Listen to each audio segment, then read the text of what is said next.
সবচাইতে জঘন্য নিকৃষ্টতম সন্ত্রাসী কর্মকাণ্ড ঘটেছে রাজশাহী বিশ্ববিদ্যালয়ে গতকালকে। ছাত্র নামধারী কিছু সন্ত্রাসী যারা রাজশাহী বিশ্ববিদ্যালয়ের দ্বিতীয় সর্বোচ্চ ব্যক্তিত্ব রাজশাহী বিশ্ববিদ্যালয়ের মাননীয় উপাচার্য মহোদয়কে ওনার দপ্তর থেকে নামার পরে ওনাকে দপ্তরের নিচে প্রশাসন ভবনের নিচে শারীরিকভাবে লাঞ্ছিত করেছেন। এমনকি ওনা যে গাড়িতে উনি উঠেছিলেন সেই গাড়ির চাবি সন্ত্রাসীরা কাড়ে নিয়েছেন এবং স্যারকে গাড়ি থেকে নামিয়ে দিতে বাধ্য করেছেন। এরপরে স্যার যখন নিজ বাসভবনের উদ্দেশ্যে পায়ে হেঁটে রওনা দেন তখন সন্ত্রাসীরা স্যারকে শারীরিকভাবে লাঞ্ছিত করেছেন। পিছনে পর্যন্ত অজস্র অকথ্য ভাষায় গালাগালি দিতে দিতে স্যারকে বাসা পর্যন্ত নিয়ে আসছেন এবং স্যার বাসাতে প্রবেশের পূর্বেই স্যারের বাসার মূল ফটকে তালা দিয়ে দিয়েছেন যাতে স্যার বাসায় ঢুকতে না পারেন। স্যার কোনো উপায়ন্তর না পেয়ে পায়ে হাঁটতে হাঁটতে বর্তমানে আজকে যেখানে আপনাদের সঙ্গে কথা বলছি এটা সেই জুবেরি ভবন। এখানে এই জুবেরি ভবনে স্যারকে এই বারান্দায় লাঞ্ছিত করা হয়েছে।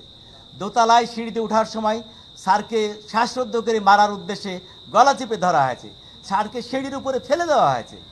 এইরকম জঘন্য কর্মকাণ্ড কোনো ছাত্র নামধারী সন্ত্রাসী করে যাবে আমরা গতকালকে প্রশাসনকে জানিয়ে দিয়েছিলাম। এই ঘটনার জন্য এই সন্ত্রাসীর গতকালই দৃষ্টান্তমূলক সাজা গ্রহণ করা হোক। এর জন্য কোনো তদন্ত কমিটির প্রয়োজন নাই। এখানে সিসিটিভি আছে, ফুটেজ আছে, সবগুলো পর্যালোচনা করে গতকালকে একটা ব্যবস্থা প্রশাসন নিতে পারতেন। না নিয়ে আমাদেরকে আশ্বস্ত করেছিলেন আজকে সিন্ডিকেটে একটা আমাদের ব্যবস্থা জানাবেন। সিন্ডিকেট রিপোর্টে আমরা মর্মাহত। আমাদের সঙ্গে প্রশাসন প্রতারণা করেছেন।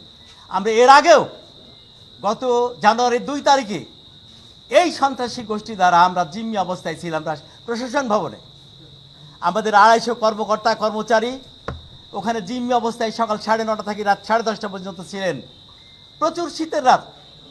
আমাদের অনেক কর্মকর্তা অসুস্থ, আমাদের অনেক মা বোন যারা বাড়িতে দুগ্ধ পশু বাচ্চাদের রেখে এসছেন, তারা 5টার পরে বাসায় যায় বাচ্চাদের সেবা করবেন, তাদেরকে সেই জায়গা থেকে সুযোগ দেওয়া হয় নাই।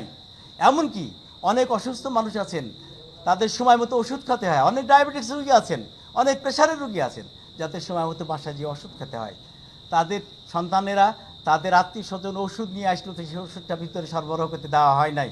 অনেকে রোজাদার ছিলেন, তাদের আমরা বিনয়ের সঙ্গে অনুরোধ করেছিলাম সন্ত্রাসীদের যে অন্তত ইফতারির সুযোগ দেন, সেখান থেকেও তাদের বঞ্চিত করা হয়েছে এই সন্ত্রাসী বাহিনী দ্বারাই। কিন্তু তখন কি দেখলাম, প্রশাসনের কাছে যখন আমরা আবেদন করলাম, প্রশাসন নামমাত্র একটা তদন্ত কমিটি গঠন করলেন FM নজরুল ইসলাম স্যারের নেতৃত্বে। কিন্তু কি পালাম, আজকে 9 মাস অতীত হতে চলল, এই তদন্ত কমিটির তদন্ত প্রতিবেদন আলোর মুখ দেখল না।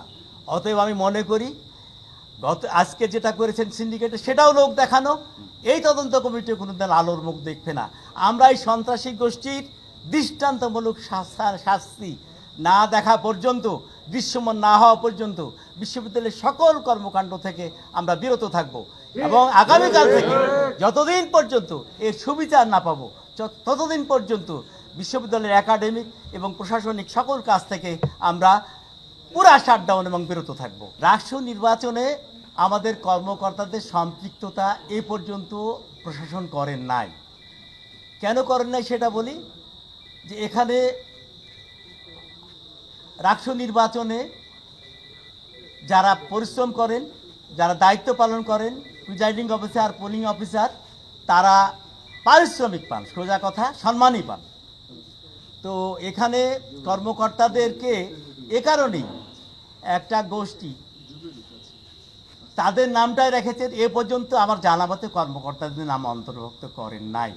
তারপরও বলছি, রাষ্ট্র নির্বাচনের অন্তরায় কোনো কর্মকাণ্ড অফিসার সমিতি, সহায়ক কর্মচারী সমিতি, সাধারণ কর্মচারী ইউনিয়ন এবং পরিবহন সমিতির দ্বারা ঘটবে না, ব্যত্যয় ঘটবে না, এটুকু আপনাদের বলতে পারি।